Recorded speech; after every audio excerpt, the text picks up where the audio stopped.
Welcome back to the channel. Don't forget to subscribe channel before watching the complete video. Trump and Kennedy unveil. Federal report linking prenatal Tylenol to autism risk. President Donald Trump stood in the Roosevelt Room of the White House this week, flanked by Health and Human Services Secretary Robert F. Kennedy Jr., to unveil what is already becoming one of the most controversial health reports of the year. The federal document, produced by the National Institutes of Health, directly reviews decades of studies and concludes there may be an association between prenatal Tylenol use and an increased risk of autism spectrum disorder in children. The announcement was delivered with the kind of political theater we have come to expect from Trump's presidency. Cameras flashing, Kennedy emphasizing the urgency for mothers to protect their unborn children, and Trump framing the release as a groundbreaking step in protecting American families. Yet even as the words left their mouths, waves of skepticism were rising from scientists, doctors, and public health experts across the globe. This report, they argue, is less about science and more about politics, and it is going to spark a firestorm that will not settle anytime soon. What the NIH document essentially does is revisit dozens of observational studies conducted over the last 20 years, many of which suggested a correlation between mothers who used acetaminophen, commonly known by its brand name Tylenol, during pregnancy and a slightly elevated risk of autism and attention deficit disorders in their children. The report does not say the link is causal. In fact, the language carefully avoids declaring certainty. Instead, it emphasizes caution and recommends that pregnant women restrict their use of the medication to situations involving high fever only. Alongside this, the report curiously highlights leucovorin, a form of folinic acid, as a potential therapeutic pathway for already diagnosed children, citing some small trials that showed modest benefits in addressing certain neurological deficits. Trump, however, framed it differently. He called the report a historic correction of the record, accusing previous administrations of ignoring signals because of pharmaceutical pressure. Kennedy, who has long been a controversial figure in the world of vaccine skepticism and alternative health narratives, called it a turning point in how we protect mothers and children from hidden chemical dangers. Their language was definitive, dramatic, and almost accusatory toward mainstream medicine. But here's the problem: many of the scientists who worked in autism research are furious. Within hours of the announcement, medical experts began countering the claims with data that seems to directly contradict the NIH's emphasis.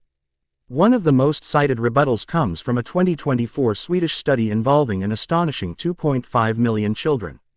That massive research effort, which carefully controlled for genetic and familial factors, found no significant increase in autism risk tied to prenatal acetaminophen use once the underlying family background was taken into account.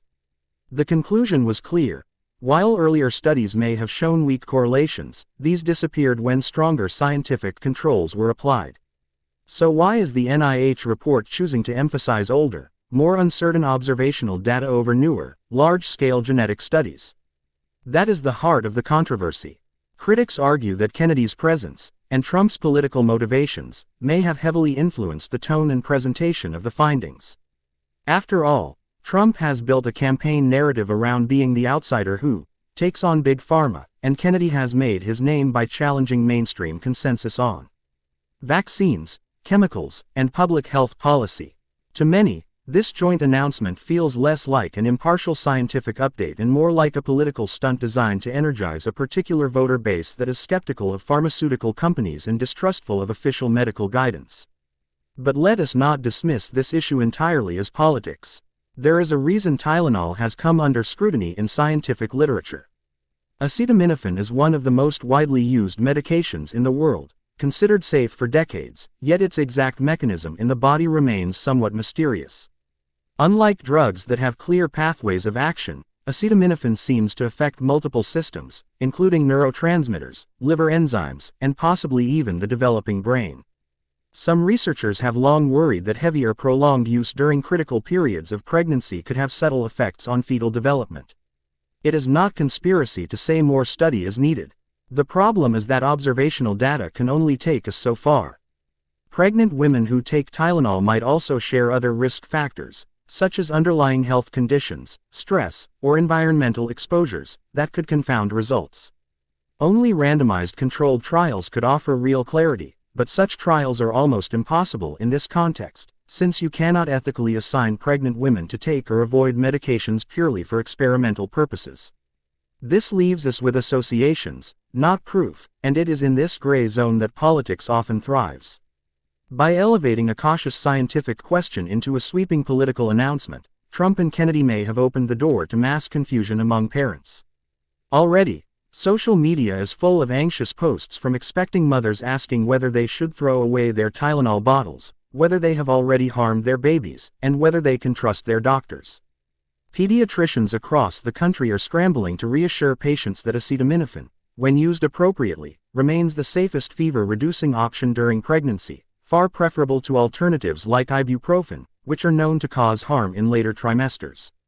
The unintended consequence here may be that frightened mothers avoid treating fevers altogether, which can itself cause developmental harm to fetuses if left unchecked. The leucovorin angle adds another layer of complexity. Small studies, many led by researchers in neurology and developmental pediatrics, have found that leucovorin supplementation can improve verbal communication and social responsiveness in certain children with autism, particularly those with documented folate metabolism issues. But these studies are still preliminary, involve small sample sizes, and are far from becoming mainstream clinical recommendations. By highlighting leucovorin as if it were a proven treatment, the report risks fueling false hope and opening the door to fringe medical providers pushing expensive or unproven regimens on desperate parents. Criticism is not limited to medical journals or academic circles.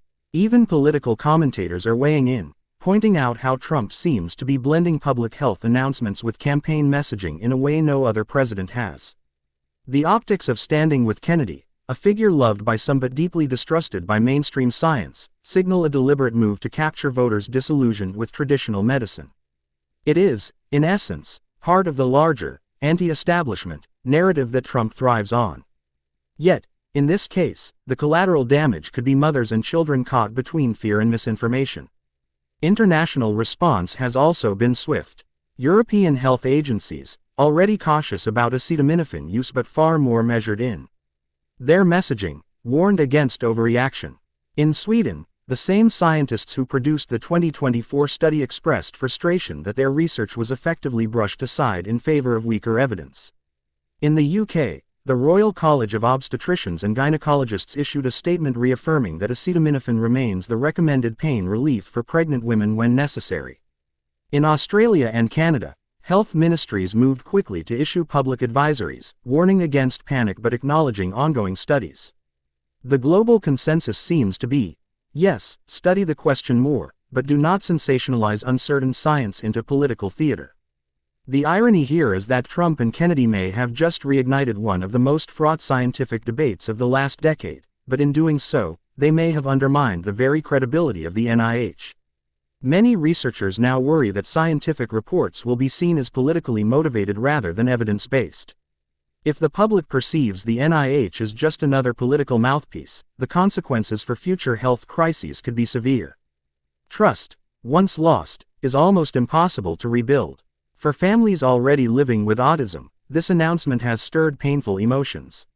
Some parents have expressed anger, feeling as though they are being blamed for their children's conditions because they followed standard medical advice during pregnancy. Others, however, are hopeful, clinging to the possibility that leucovorin or related therapies might bring breakthroughs. Autism advocacy groups are split, some demanding more rigorous research into environmental factors, others denouncing the report as a distraction from the urgent need for educational and social support for autistic individuals. Trump and Kennedy seem aware of the emotional weight of this subject, which is why they chose it. Few issues cut more directly into the fears and hopes of American families than pregnancy and childhood development. By positioning themselves as protectors of children, they tap into a powerful political current. But at what cost to scientific accuracy and public trust? As the weeks unfold, expect congressional hearings, media debates, and perhaps even lawsuits.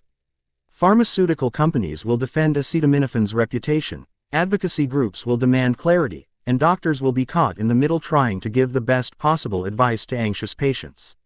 The scientific community will likely accelerate new studies, but science moves slowly, while politics moves at the speed of headlines. And so we are left in the uncomfortable space between possibility and proof. Could prenatal Tylenol increase autism risk? Possibly, in certain contexts, though the evidence remains weak and inconsistent. Could leucovorin help some autistic children? Maybe, but the studies are preliminary, not definitive. Should the NIH have released a politically charged report framed by Trump and Kennedy as a breakthrough? That is the debate raging now, and it is not one that will end quickly. In the meantime, families are left seeking guidance in a storm of conflicting information. Doctors urge calm, scientists urge caution, politicians urge alarm, and somewhere in that cacophony, truth struggles to be heard. The Trump-Kennedy announcement has lit a fire, but whether it brings light or only smoke remains to be seen.